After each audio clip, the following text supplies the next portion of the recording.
Hey guys, welcome back to another EZL match. I'm BlakeNator2016 with my streamer and co-caster. Hello guys, it's Mr. Rocks 1337. How's everyone doing? How you doing, Rox? Are you ready to watch and cast this match? We got Team Lunaris versus 40 Thieves here. It's gonna be a good match. Yeah, actually, as we saw in the previous round on this channel, that 40 Thieves did actually play really well, but unfortunately lost to Celsior Esports, if I'm not wrong. Yeah, Celsior put up a good fight. We're able to come out victorious against 40 Thieves, but was definitely a good series. Definitely looking forward to this series right here with 40 Thieves again. And let's get right into it. We got the Baron ban and the Vox ban. Very typical. Looks like we might be seeing a Grace pickup here. Oh yeah, Grace has been really good in the meta as she has been going around and sticking really well onto targets, and also, if I'm not wrong, she is one of the few fastest characters, but instead we are looking at a Lyra pick. What do you think? Lyra's heal would you think, is it really good right now for a team on the A side to pick as a first pick? I mean, it could go either way. I think Grace pick would have been better, but Lyra is definitely one of the top roamers along with Grace. She's kind of back in the meta. I know the beginning of the update wasn't played too often, but she's kind of snuck her way back in there and is definitely doing really well. See the Grace Glaive, really strong combo right there. Yeah, the tankiness and the damage I put from Glaive with that buff and the heal. Oof, deadly combo. Also, the fact that Glaive has the ability to go into a fight and immediately knock someone out, if comboed properly, she can, like, Glaive can also assist in a Holy Nova stun for Grace. But you are also looking at an Idris and a Sky pick. You're looking at massive mobility coming in from Team Lunaris, and 40 Thieves, but also Team Lunaris, they've got Kestrel and Glaive, so there's a lot of free positioning and triple stun, while the only stun that 40 Thieves can currently look at is the stun coming in from Sky. Yeah, I'm definitely favoring this fight for Team Lunaris here, but pretty even and decent comps for both sides. So what do you think they're gonna go? You think they're gonna go lane Glaive with a CP Kestrel? You think they're gonna go lane Kestrel with the CP Glaive? Well, CP Glaive has been really strong a couple of patches ago, but over time, since the extra 1 second addition to his afterburn has been added, we haven't noticed a lot of presence of Glaive in the jungle. Rather, we've noticed him roam around more in the lane, and if not lane, stick as a roamer, as that's what he's been extremely well at. Yeah, so it looks like we're gonna see a lane Glaive with the CP Kestrel from jungle. Gonna see a CP Sky, which I mean everyone saw that. Gonna see too much weapon Sky. While it can have its moments, it's not good enough. Well, you're looking at a slight aggression in from well, a lot of aggression actually coming in from Team Lunaris, as Grace has gone to the backs for 40 Thieves and stolen the back two big minions, therefore successfully denying a lot of gold for 40 Thieves in the early few minutes. Yeah, definitely. Well, Kestrel, on the other hand, do you think an aggression, what would you feel would be important for Kestrel in the... Still have 13 seconds for that Crucible, so a nice opportunity for this afterburn here for another 8 seconds.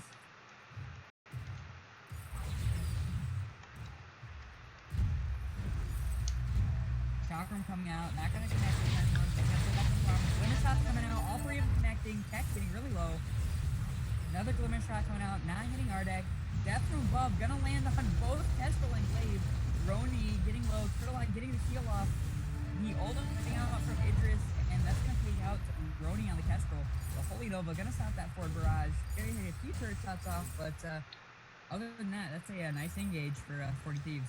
Great death from above coming out from Ardek. Yeah, one thing that you should notice is that Mujikun's Holy Nova actually saved Turtlelot and possibly saved an ace, as if he had not used the Holy Nova, 40 Thieves would have possibly prioritized taking out Glaive, and Lyra already had enough cooldown ready for the Imperial Sigil to be used so that they can go and force extra damage onto Muji-kun and then walk out of the battle with enough health. Now, interesting pickup I see right there. I don't see that too often, but I kind of like it. But still, that was a very good attempt coming in from Grace. Kestrel being extremely gutsy, staying very close to Lyra, but she managed to port away before she gets into any danger. Limmershot's coming out. Gonna take the farm.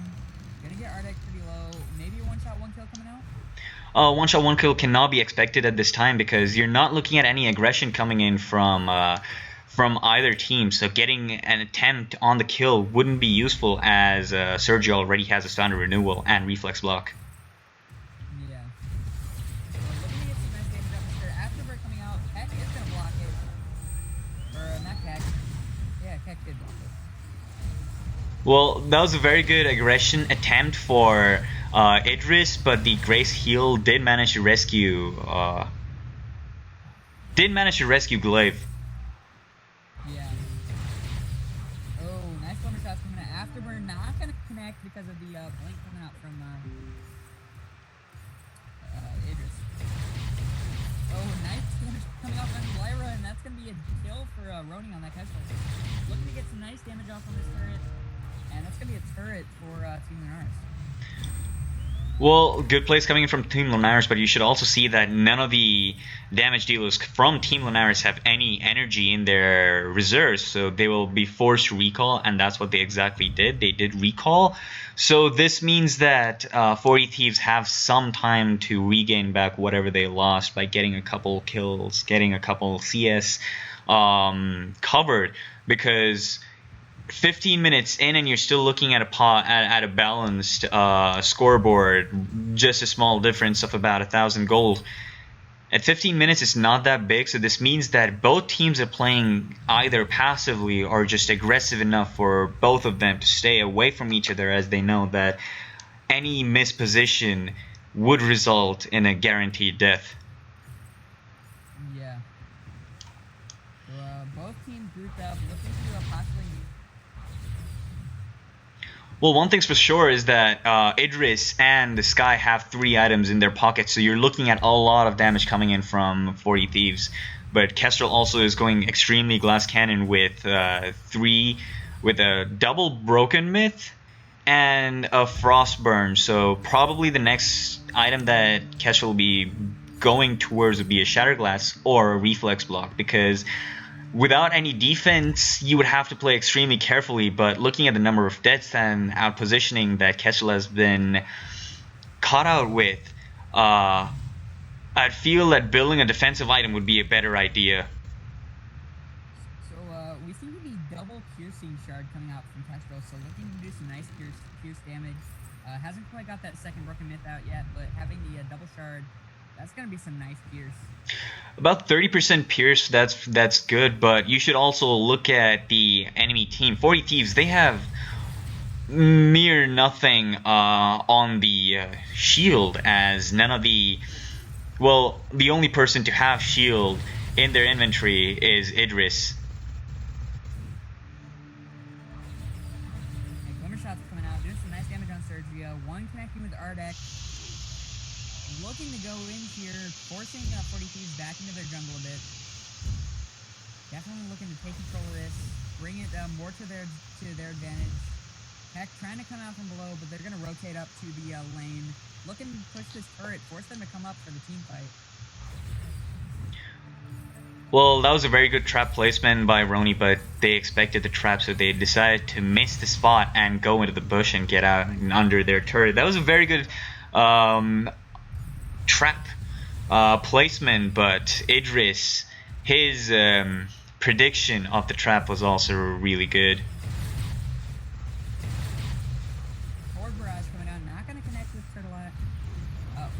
buff coming down, not gonna hit. Glimmer shots coming out, doing some nice damage. Hydra is going in. The Adventure doing some nice damage. Here comes the one shot, one kill. There goes Sergio, and they're looking to do some nice damage. There comes the Benediction, the Afterburn.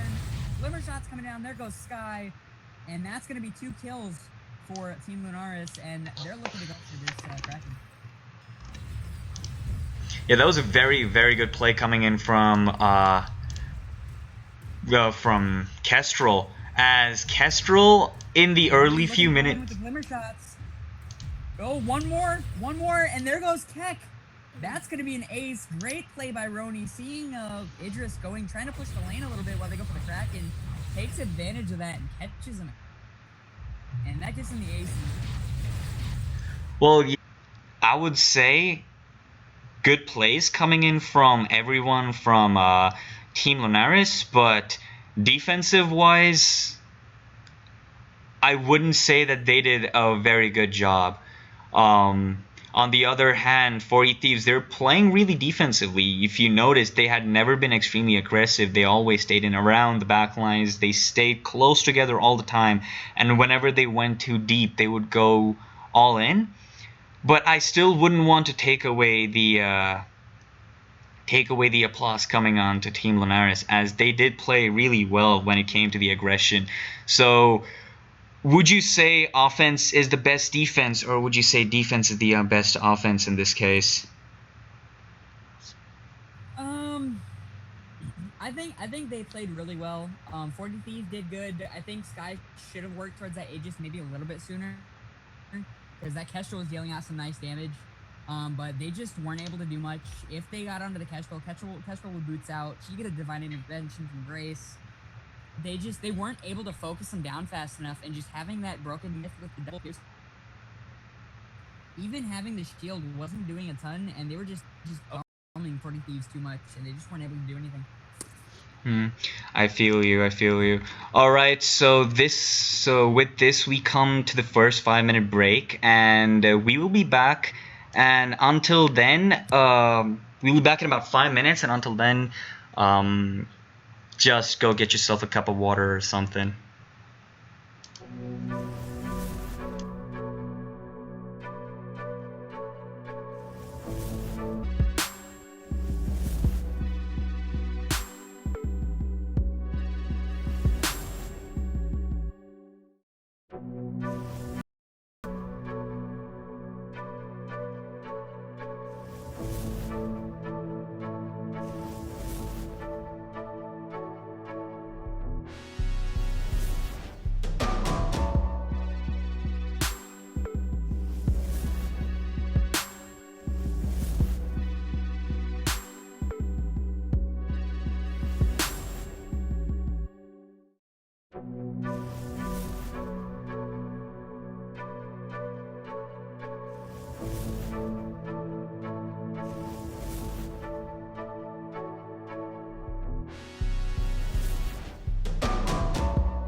How's it going, ladies and gentlemen? Welcome back to the EZL. Here we are with our match between 40 Thieves and Team Lunaris. Right now, we got Team Lunaris in the lead with 1 win, and we're about ready to get here into Game 2. Well, Game 1 was really exciting, as you would see a lot of aggression coming in from Muji-kun as a Grace. So would you see a Grace ban coming in? Oh well, I didn't even need to ask. The Grace ban, really good ban, but Baron, do you still think that Baron should be forced to be banned? Because I feel that there are pretty good counter picks to Baron if Team Lunaris thinks about it really well.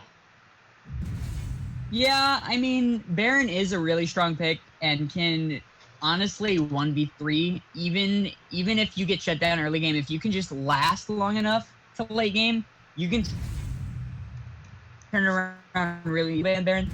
There are a few counter picks, but if you're planning on picking Baron, you're going to shut down those counter picks. Okay. You're going to either shut down those counter picks, or you're going to let them get Baron so you can get the counter picks. Well, then again, also you're looking at a Vox and Catherine pick into Kestrel and Lyra. Kestrel that was picked by Sir Turtlelot is now by Roni, my bad, is now currently being picked up by Maximum Keck. Would you expect a similar amount of aggression by Kestrel? What do you think could possibly counter Kestrel and Lyra right now? Do you think that is a good idea, Samuel and a Vox? I think Samuel's actually a pretty strong pick in the Kestrel. Can definitely hit her from a distance. Stay out of range from those glimmer shots a little bit. If you get a nice Oblivion down, that can shut down Kestrel really strong because she's all about staying in the backlines. And if you try to dive on her, she goes behind you. But with that Oblivion, if you put that behind her, you can kind of close the area which she can get away, and it kind of shuts her down and gives you a chance to jump on her. So I think good pickup. I think the Sam was a good pickup by them. But we'll see how they play it.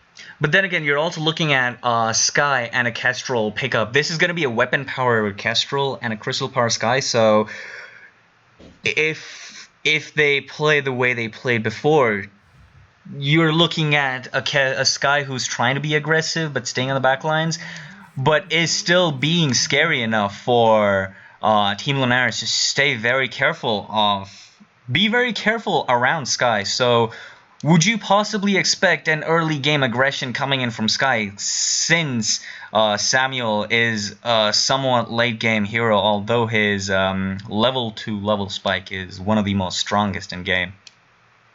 I think we will see a little bit of early aggression, but I don't think it's going to be a lot, because while they do have the Lyra to get some nice healing for some early aggression, once Sam hits that level 2, he's going to be dealing out some nice damage, and he's going to have that Catherine there to back him up, get those stuns off to keep the verdict coming out, but the portal going to save him, or maybe not. Oh, Crucible coming out, going to block the stun, and Sergio going to get out of there, but he did waste Fountain on himself. He has no Fountain for the team. We do still have a Fountain and a Crucible for Team Lunaris, so they're looking to either go for this gold mine or go for a team fight, or even both. I don't think 40 Thieves are in a position of getting the gold mine because there's no vision, and their only healer does not have a reflex block or fountain renewal at least in the next 30 seconds, so... Yeah. So definitely good play. Getting Sergio low, making him pop that Fountain, gives you a perfect opportunity to go down and get that gold mine. Them not having any vision, you don't have to worry about them trying to steal it, except for that one-shot, one-kill. And the one-shot, one-kill came in like 3 seconds too late.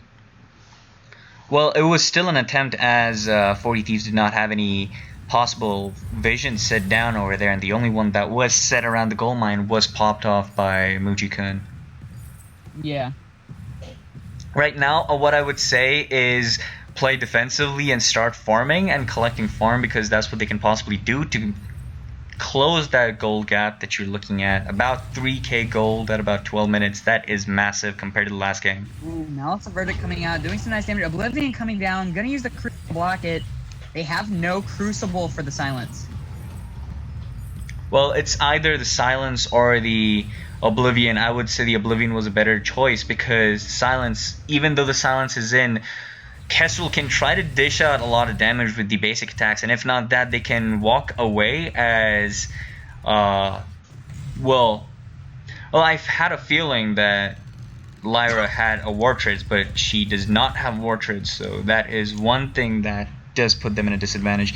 I'd say walk away or stay away from a fight whenever the Silence comes in, and to stay away from the Oblivion if possible, because that's the only thing that you can possibly look for. Yeah, definitely. Another thing that you should notice is that Team Lunaris, Sir Turtlelot and Roni, they're moving together as a group to the back lines, the back jungle, and collecting farm, and then coming back to the lane. This way they're providing a lot of gold to the laner and jungler, while Muji-kun, who already has enough items to primarily dish out a lot of harassment onto 40 Thieves, doesn't need to stay out there. Dark Mouse Verdict coming in, wait for it, coming down, and that's going to be a kill on the Sky. Oh, we see Roni and Turtle doing a 2v3 right now, because it looks like we might have had a disconnect on Muji-kun. He's just sitting there AFK in the bush. Well, AFK or not, they were still strong enough to dish out a lot of harassing damage, as they did take out Sky, and they managed to push back Kestrel behind the turret. If anything, if they did decide to stay aggressive, they would have possibly gotten another kill and possibly pushed Lyra away from the tower, allowing either Samuel or Vox to take out that turret. Yeah, and I'd like to point out, I like the idea that they were doing, now that Samuel's got most of his, or was getting closer to having most of his offensive build, because he hadn't quite had his Eves at the time, but they're giving Vox a little bit of the farm, which he's already full offensive build, so he's already got his pretty much full build other than tier 3 boots, which puts him at a huge advantage against this Kestrel. Kestrel does have 3 offensive items, but has no defense. And with Vox having the 3 offensive items with 2 tier 3 defense items, that puts them at a huge advantage with the laners. Well, as I said, so nice defensive. Go ahead. Well, as I said, the only way that 40 Thieves can prioritize a good play is by using reflex blocks. Down in the jungle, Lyra managed to pop a really good reflex block, saving the entirety of 40 Thieves from a silence. But they decided to be passive instead of being aggressive, and they did not go all in after the wasted ultimate. Yeah, I think, well, it was really good placement by Lunaris, because they put the silence and the oblivion out at the same time as a more of a defensive silence and oblivion, because you saw the Vox was not with them, so they were getting really low, and that oblivion got them to back off, and then the silence, even though they used a reflex block, it got them to move even further back, not wanting to engage after that with that oblivion sitting there. And seeing the Vox come down, they just did not want to go in a team fight, even though that both Turtle and Mujikun were low on HP. So Well, real good defensive placement by Team Lunaris there. well, another thing to notice is that 40 Thieves are doing a really good job by setting up a lot of scout traps and having a lot of flares in their pockets, so they can easily flush out Team Lunaris, but then again, that is all that they can possibly do. That's a lot of deep dive coming in from... Oh, nice Malice and Verdict with the Drifting Dart coming out. Oh, Keck getting caught out with the silence, killing the Kestrel. Malice and Verdict gonna take out Sky, and then they're gonna be able to finish off Lyra with the Vox. So that's gonna be an ace for Team Lunaris, and we got Turtle and Mujikun going for the Kraken. Roni gonna be able to push that turret, maybe even go for a second one if he has time. I think he can possibly get a second turret, if not wait long enough for the second minion wave to come out and confirm the second turret, but there's a very short cooldown since it's just 16 minutes, so I don't think they can possibly confirm the turret kill or just be enough to harass the turret down to relatively low health so that when Kraken comes up there, they can take it out almost easily. Yeah, wasn't quite able to get that second turret, but he got it really low, so when that Kraken gets there, they might even be able to take out that turret before Kraken even gets a hit off on it. It's just like what they say, marinate your meat before you cook it. That's exactly what they did in this case. They brought down the turret to low health, so when the Kraken does get there, they can possibly push for 3, if not 2 turrets if they continue to be as aggressive as they were before. Yeah, a lot of scout traps being placed down by Sergio. Wanting to get a little bit of chip damage off before the fights come out. That's going to be a Drifting Dark Malice and Verdict combo coming out, and that's going to be the turret. Wait for it coming out, silencing the Lyra. Nice damage. Wartrad's the trap going to get out and take him down, but wow, nice damage. Having the what was it, about 10 stacks up, was able to take down Ardek with the Vox really quickly. And that's going to be the second to last turret going. Oblivion coming down, going to get that last turret, and they're looking to end the game right here. Roni doing some nice harassment with Mujikun while Turtle sits down there with the Kraken finishing off the Crystal. That's going to be game 2 for Team Lunaris and the victory for Team Lunaris in this series. Well, that was really good plays coming in from Mujikun. Although he was lagging a lot, you'd also see him go in way too deep, shut down one of 2 damage dealers, and then assist a lot in taking out the opponents. But here's one thing to notice.